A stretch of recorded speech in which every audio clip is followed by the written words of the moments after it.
Hi, I'm Dennis Phillips, and welcome to Everyday Reloading and Shooting.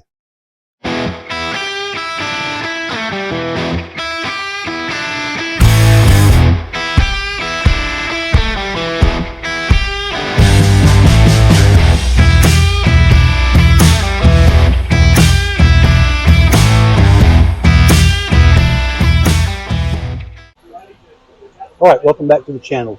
Once again, we're at the Georgia Gun Club's 100-yard indoor rifle range, and today I'm shooting my Tikka T3X Ace target rifle chambered in .223 Remington with an Arken SH4 6-24x50 rifle scope. And today we're continuing our study with the 62 grain ELD Varget target bullet, and we're comparing that with a 60 grain VMAX, and we're using Varget powder at 24.2 grains. That particular load worked very well for the 60 grain VMAX bullet, and those both are shown with the same charge weight in the Hornady manual. So we're going to go with this. I probably should be running the ladder test since this is a different bullet, but since that charge performed very well for the 60 grain bullet, I'm hoping it will perform well here.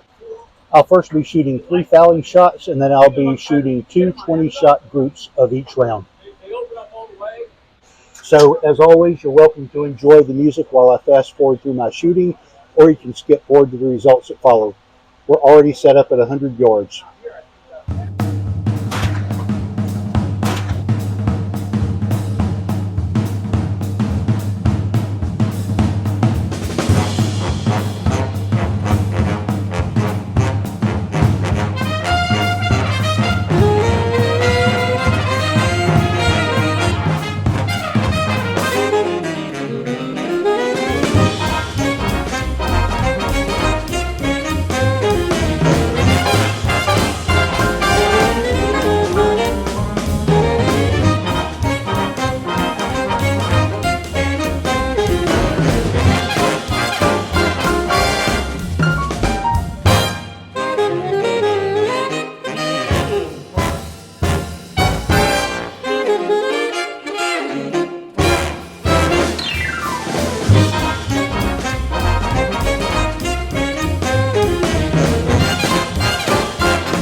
All right, these shot better than the last time out, but let's bring them in and take a look.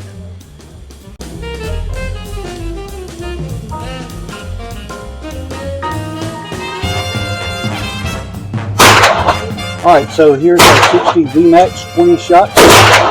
Here's our 3 fouling group, and here's the 62 ELD-VT.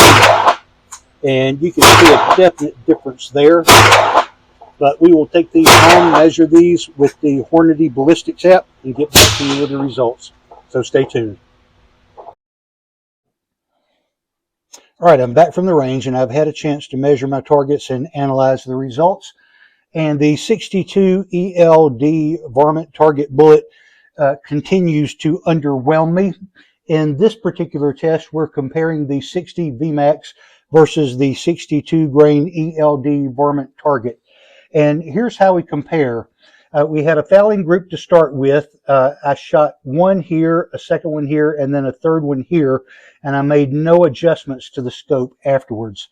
The red cross here indicates the average point of impact, and as you can see, horizontally, we're pretty much on center with the target, and just a little bit high, maybe a ½ inch or so high here, and just under maybe a ¼ of an inch over here.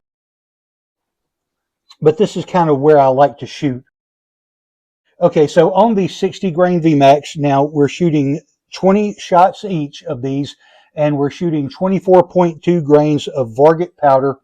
We're traveling at 2,860 feet per second on these, and we had a group size of just over 1 inch at 1.02. We had a flyer down here, but if you take that out, you've still got a 1 inch group from here to here. So basically a 1 inch group with a mean radius of 0.33, which a radius is half of a circle. So if you double that, that gives you an average group size of 0.66 inches on 20 shots at 100 yards. average velocity of 2860, and a standard deviation of 20.7. So pretty decent performance with the 60 grain VMAX there. Then we move on to the 62 grain ELD-VT, and you can see a tremendous difference here. So we're talking about 1 inch versus 2.24 inches, very scattered, with a mean radius of 0.66, which gives you an average group size of 1.32 on 20 shots at 100 yards. We had an average velocity of 2,913 feet per second. So that's speeding up. That's 53 feet per second faster than the 60 VMAX. And we had a standard deviation of 21.4. So very similar, only 7/10 of a foot per second difference in the standard deviation. Now, I have a theory on why this 62 ELD is performing so poorly. Now, if you look at the cover of the box here, there's a picture of the bullet, and you see what looks like a hollow space between the polymer tip and the lead core of the bullet. And I was curious about that, so I actually decided to open one up and see if that was actually a hollow space in the bullet, or if that was some other kind of material in there. And sure enough, it's a hollow space. So here's a video of me opening that bullet up and checking that out. And my thinking is that